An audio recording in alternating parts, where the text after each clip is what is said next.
Vamos a tomar contacto a esta hora con el subsecretario del Trabajo, Fernando Arab.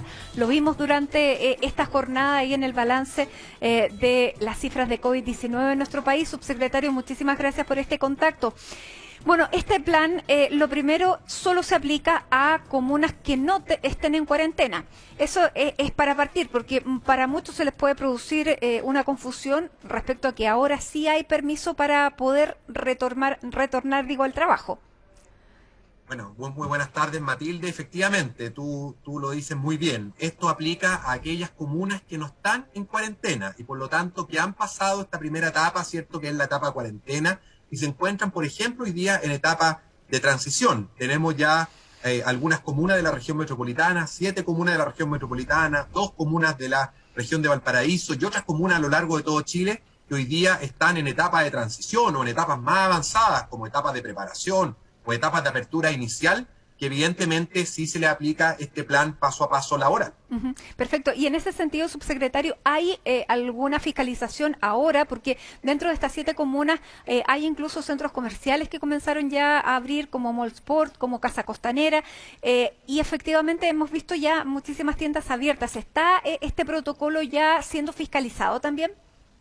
Sí, efectivamente, uno de los aspectos fundamentales, Matilde, del protocolo es el tema de la fiscalización. Lo hemos dicho de manera clara y lo dijimos hoy en la mañana cuando anunciamos este protocolo. Necesitamos conciliar dos cosas. Necesitamos conciliar, por una parte, el necesario, cierto, retorno a nuestras actividades, entre ellas, obviamente, las actividades laborales, con el debido y muy importante también resguardo de la vida, la seguridad y la salud física de los trabajadores. Y por eso que es tan importante el rol que, por ejemplo, tiene la Dirección del Trabajo, quien va a estar fiscalizando, no solo cuando existan denuncias. La semana pasada tuvimos 8 denuncias a lo largo de todo Chile, de trabajadores que estarían señalando que sus empleadores de comuna sin cuarentena los estaban haciendo u obligando a que asistieran en la medida que estos trabajadores vivían en comuna en cuarentena, y por lo tanto tenían una prohibición legal de asistir, y por lo tanto es muy importante el rol de la fiscalización de la Dirección del Trabajo, ya sea por denuncia a los trabajadores o bien de oficio, es decir, que la propia Dirección del Trabajo, y lo va a hacer la Dirección del Trabajo, va a distintos locales comerciales a chequear el cumplimiento de las medidas sanitarias. Y en ese sentido también, subsecretario, habrá la capacidad de fiscalizar, porque durante este tiempo nos hemos encontrado con situaciones de abuso de distintas materias, porque precisamente muchos empleadores, pensando y conociendo la realidad del mercado laboral, digamos, ejercen una presión tal vez, más que tal vez, seguramente indebida sobre sus trabajadores, obligándolos, como usted decía, a salir de una comuna que no está que está en cuarentena, otra en cuarentena, de hacer trabajos que se llaman esenciales y que no son esenciales, que lo vimos muchísimo durante los últimos meses. ¿Cuál es la capacidad real de denuncia que tiene un trabajador y que esa denuncia pueda ser investigada antes que termine con su trabajo esta denuncia? Sí. No, en este sentido, Matilde, da la tranquilidad a los trabajadores que las denuncias que llegan a la Dirección del Trabajo, todas se fiscalizan. Es importante decirlo, durante el mes desde marzo a la fecha, marzo que comenzó esta pandemia del coronavirus, hasta hace un par de semanas atrás, la Dirección del Trabajo ya tenía más de 21.600 fiscalizaciones a lo largo de todo Chile. Lo que ocurre es que muchas veces todas estas fiscalizaciones no son mediáticas y por lo tanto no necesariamente todas las personas se enteran que la Dirección del Trabajo está haciendo estas fiscalizaciones, pero creemos que tenemos la capacidad para fiscalizar, por eso que es muy importante además que los trabajadores nos ayuden denunciando cuáles son los casos concretos. Es mucho más fácil fiscalizar cuando se conoce al detalle dónde hay una infracción y se va a esa empresa específica a fiscalizar, que obviamente cuando la Dirección del Trabajo, que también lo hace de manera aleatoria, va a revisar en distintos locales que se cumplan varias cosas. Uno, lo que tú señalas, que si es local, está en una comuna en que no hay cuarentena, ese trabajador no puede vivir en una comuna de cuarentena, salvo que estemos hablando de empresas esenciales en que sí se autoriza y ese trabajador tiene que tener un permiso, un salvoconducto especial. Y por otro lado, se va a fiscalizar además al interior de la empresa que se cumpla con las medidas sanitarias y las medidas de seguridad y salud, que se dispongan de las separaciones físicas adecuadas, que haya demarcaciones en los lugares de trabajo, que estén separados los espacios de trabajo, que haya alcohol gel, etcétera, una serie de medidas que el Ministerio del Trabajo, a través de la Dirección del Trabajo, en conjunto con la Seremi de Salud, han estado fiscalizando durante esta semana y lo seguirán haciendo en la semana venidera. Ahora, se le está pidiendo también en este plan paso a paso laboral a los empleadores que tomen algunas medidas que son más bien de organización. Por ejemplo, que no todos los trabajadores entren a la misma hora. Además, los espacios físicos no en todos los lugares son tan amplios como para poder recibir a la misma cantidad de trabajadores que había antes. Eso desde una perspectiva, ¿cuál es el llamado que hacen ustedes y qué coordinación pueden tener los mismos empleadores para que efectivamente se produzcan estos turnos? Efectivamente, Matilde, lo venimos diciendo no ahora, sino que hace bastante tiempo. Es importante que trabajadores y empleadores lleguen a ciertos acuerdos. Y el plan paso a paso parte de una premisa, que es el diálogo social. Queremos que los trabajadores con los empleadores sean los protagonistas en la toma de decisiones. No solo en organizar el trabajo de una manera distinta, sino que en implementar estas medidas. Aquí resulta muy importante, por ejemplo, Matilde, lo que son los comités paritarios de higiene y seguridad que existen en el interior de la empresa. El rol de los sindicatos, el rol de los expertos en prevención de riesgo, el rol de las mutualidades, asesorando también técnicamente. Y una de las medidas que hemos propuesto nosotros, por ejemplo, diferir los horarios de ingreso y de salida.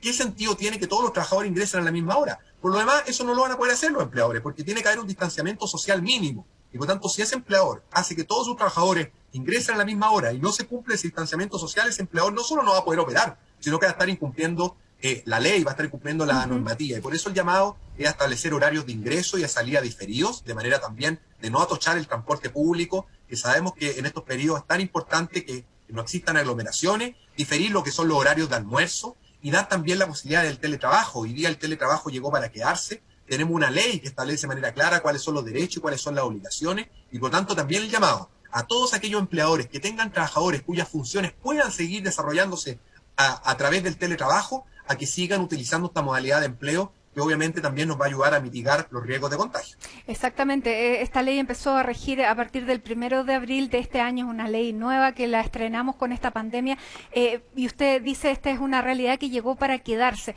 ¿Cómo ha sido la experiencia del teletrabajo respecto a la cantidad de horas de trabajo también? Y si esta ley se va a mantener en el tiempo como para que efectivamente los trabajadores puedan seguir apelando a las condiciones de esta ley para mantenerla. Sí, efectivamente, Matilda. En primer lugar, esta es una ley permanente. ¿Ya? Esto no es una ley que se haya hecho para la pandemia. De hecho, esta ley, tú sabes, se venía tramitándose ya bastante tiempo en el Congreso. Se ingresó el año 2018 y la íbamos a tener como ley con pandemia o sin pandemia porque la votación en el mes de marzo ya estaba agendada desde el mes de enero, cuando todavía no teníamos claridad de la magnitud de esta pandemia del coronavirus.